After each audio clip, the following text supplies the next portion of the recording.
दोस्तों, टाइम है रात के 2 बजे, जब पूरा शहर गहरी नींद में था। तब लंदन की एक अंधेरी गली से कुछ आग की लपटें उठी, जो देखते ही देखते एक बहुत बड़ी आग में बदल गई, जिसे इतिहास के पन्नों में the great fire of London नाम दिया गया। डेट है सितंबर 2, 1666, जब इस भयानक आग की शुरुआत हुई। लोग कहते हैं कि यह एक एक्सीडेंट था। क्या वाकई एक ऐसा साल जिसमें 3 बार 6 आता है, और उसी साल लंदन पूरा जल के राख हो जाता है एक भयानक आग में? क्या यह महज एक इत्तेफाक था या कोई सालों पुराना कर्स? साल 1666 में 3 बार 6 आता है। बाइबल में इसे द नंबर ऑफ बीस्ट कहा गया है।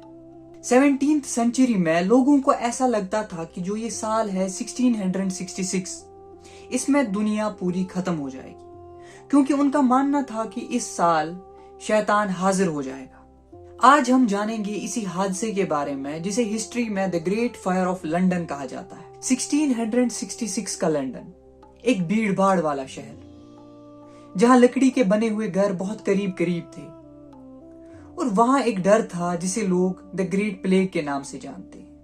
कहते हैं कि ये ग्रेट प्लेग था जो लंदन में आया था 1665 में। इसकी वजह से 18 मंथ्स में 10 लाख से ज्यादा लोगों की डेथ हुई, और हर तरफ पेंडेमिक सिचुएशन थी। लोग आइसोलेशन में रहते थे। एंड देन लंदन में अभी भी हर तरफ मौत की बू आ रही थी। तभी लोगों को आसमान में एक टूटा हुआ तारा दिखता है।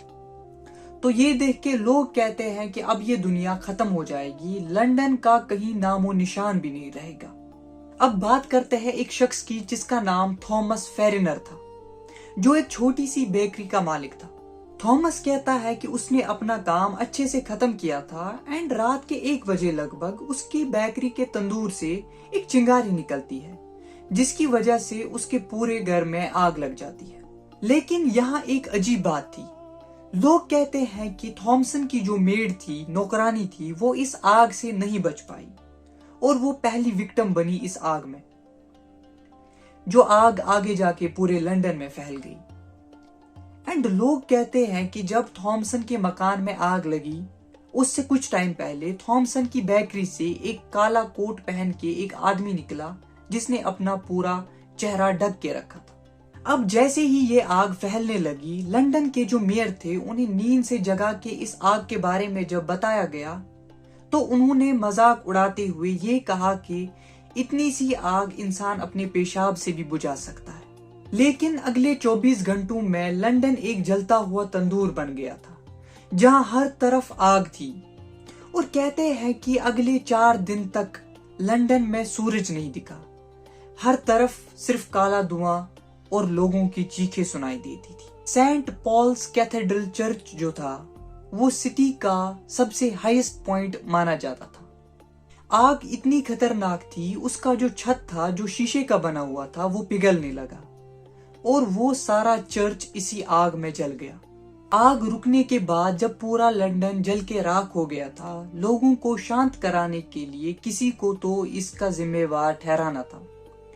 तो एक आदमी पकड़ा गया, रॉबर्ट ह्यूबर्ट नाम का, जो एक फ्रेंच आदमी था। एंड रॉबर्ट ने सब कबूल भी कर लिया, एंड देन उसे फांसी दी गई। लेकिन सवाल ये है, क्या रॉबर्ट सच में गुनहगार था? क्या उसने सच में ये आग लगाई थी? क्योंकि एक ऐसा शख्स जो आग लगने के 2 दिन बाद लंदन आया, वो आग कैसे लगा सकता है? तो रॉबर्ट ने ये जुर्म कबूल क्यों किया? क्या उसे फोर्स किया गया था? और क्या ये आग जानबूझकर लगाई गई थी ताकि जो ग्रेट प्लेग के जो बैक्टीरिया है, उन्हें पूरी तरह से खत्म किया जाए? क्या एक पूरा शहर जलाना पड़ा एक बीमारी को पूरी तरह से मिटाने के लिए? एंड देन लंदन को राख से फिर दोबारा खड़ा किया गया। क्रिस्टोफर वर्न ने पूरा नया शहर बनाया। क्या वो पुराना राज वाकई दफन किया गया? कहते हैं कि आज भी लंदन की कुछ गलियों से अजीब चीखें सुनाई देती है उन लोगों की जिनका कभी हिसाब ही नहीं हुआ, जो वहां बेगुनाह मारे गए। अगली बार आप जब कभी आग देखो तो याद रखना, ये सिर्फ रोशनी नहीं देती, ये सब कुछ मिटा भी सकती है। जैसे इसने 1666 में पूरे लंदन को मिटाया था।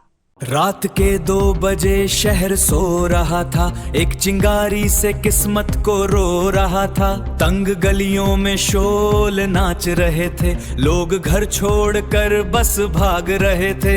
आसमां लाल था, रिवर थेम्स रो रहा, ये है लंदन का शैतानी राज, ये है लंदन का शैतानी राज।